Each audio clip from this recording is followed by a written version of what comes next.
Hi, everybody. This week we're going to be talking about organizational skills and organizing ourselves. So, our first question is, what words come to mind when you think of organization or organizational skills? So, anything that comes to mind, it's just kind of a free think, quick brainstorm. What words do you think of? Words or phrases? So we are focusing on organization because it can often be the first step in a strategy. Last week, we talked about how when we set goals, we need a plan or a strategy to achieve them. So organization is a great foundational skill, hence why we're talking about it the second week. It can help us with our time and our tasks. It can help us organize our materials, our physical space. It relies on routines and systems. And as I just mentioned, and I'm going to talk about a bit more in the next slide, is that it is really a jumping off point for you to gain other skills around time management, planning, task initiation, and stress management as well. And these are just a few. So, what kind of struggles can it address? So, it provides the foundation. So, time management, right? If we haven't organized our time or set aside specific time dedicated to certain things, we might find that they're not getting done, right? Can lead to procrastination. So we have to kind of organize our time. Have you ever fallen asleep when you're doing your work? Maybe you scheduled time too late in the day. So thinking about what times of day are you most likely to do certain things. So it's kind of knowing yourself too, but organizing your day in terms of time. Planning. How are things going to get done? So organizing what needs to get done in terms of prioritizing first, second, third, fourth. Task initiation. It's really difficult to start a task when you're feeling overwhelmed, right? You don't have the motivation, or you don't have what you need, or you're not sure where to start. So organizing can really help that. Also, kind of a open, clear space, physical space can also help lead to like an open and clear mind. And stress management. I'm sure some of you have had that experience. I know I have, where you're running late. You left your phone charger at home, or you're showing up to class and realizing you didn't do the homework. So those feelings can create stress, and it's not a great way to start the day. So being organized in terms of your routines and the way that you kind of organize your day can really help reduce some of that stress and put you in the best headspace. And these are just a few of the things, okay? Just a few. And we'll talk more about these specific skills in more depth and in further conversations around skills of the week. So here's the idea. This is what's great about organization. Anybody can do it, right? I, for one, was not one of these people, admittedly, who was incredibly organized. I struggled with it. And I just decided that I really needed to dedicate some time in making my especially work life a little bit more organized. So I became a big to-do list person. It's something that has worked for me. I have strategies and routines that help. So the idea is that because it's just strategies and routines, while some people may be born naturally more organized, that's fine. You can actually become it. You can change it if you're willing to change your habit or routine. It's just strategies, it's habits. So using a few different, ideas or routines throughout your day can transform some of the other things that I talked to you about in terms of stress management, task initiation, time management. So thinking that, oh, I'm just not organized, well, you can be.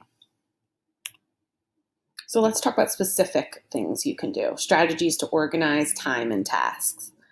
So I want you to take a minute and think about ones that you know of, or ones that you currently do. What strategies do you have to organize your time and tasks? So think about that. Tasks, I'm referring to things that you have to do.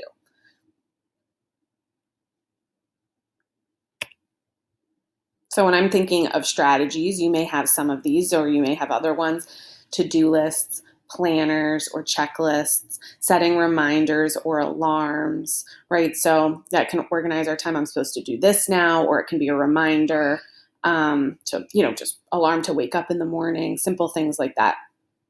And designating certain time each day to do certain things. If you are somebody who struggles to work at night and you end up falling asleep all the time, well, then maybe you need to reflect and say, like, I'm starting my work too late at night. So thinking about that.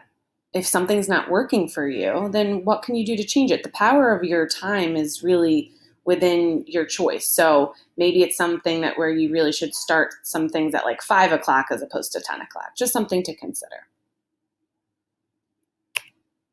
So strategies for organizing materials and physical space. What comes to mind when you think of that? What strategies are there for organizing your materials and physical space? Some of these you may be doing already. Some are just that you've heard about. So take a moment to jot down some of these ideas in the question box, please.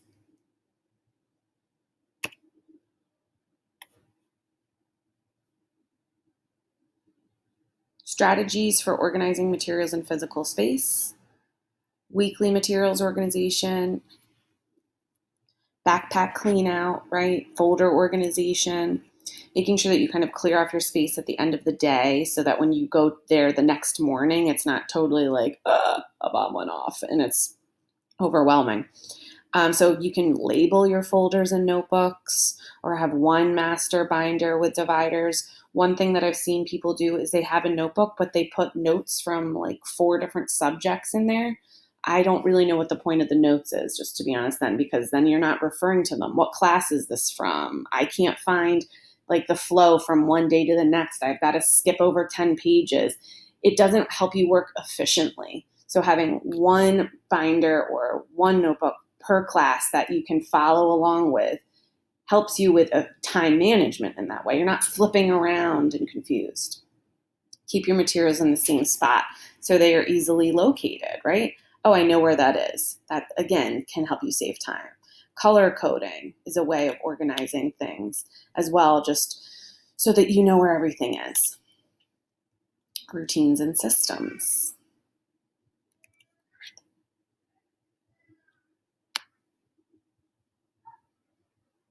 Sorry, I wasn't sure if I was being recorded, but I'm going to continue. Routines and systems. Okay, so what kind of routines and systems do you have? So when I'm talking about systems of organization or different routines that you have started or habits, strategies that you have that or know of that help you.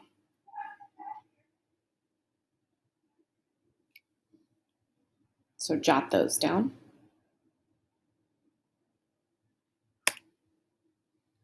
So little things like this. So before and after school routines, making sure that you kind of get up at the same time each morning. You have a routine. It kind of can set you for the day, put you in that space where you're ready for the day. And you're not rushed and overwhelmed and feeling like this is a bad day already. 5-minute daily schedules, taking 5 minutes to write down what you have your schedule for that day. These don't have to be big things to do, but write down what is supposed to be done or what you have to do in terms of time. Folder systems, right? We use Google Drive. Have you organized that? Your binders, I mentioned, and accordion folders. These kind of folders that I have over here can be really helpful. You can label them, and then it's only keeping track of one thing, right? And you can kind of just go through and put the papers in the appropriate marked spot. So accordion folders can be really nice. And again, you can bring in strategies and systems from other areas, right? Place for the materials, right, that I mentioned, keeping stuff in the same spot, keeping your desk or your backpack cleaned up. These are kind of routines. Every week I clean this out or something. And creating to-do lists, another routine. So quick organization recap. These are all the ones that we've just talked about. There's a bunch here, and I'm going to leave the screen up for you. And you can use the Edpuzzle, the screen, to think about ones that you would like to try this week. So then once you're done with this video, I'm going to have you head over to the Canvas Skill of the Week in Action assignment and decide what kind of organizational habits, schedule, routines are you going to try and put into action for this week. All right. Looking forward to seeing what you guys do.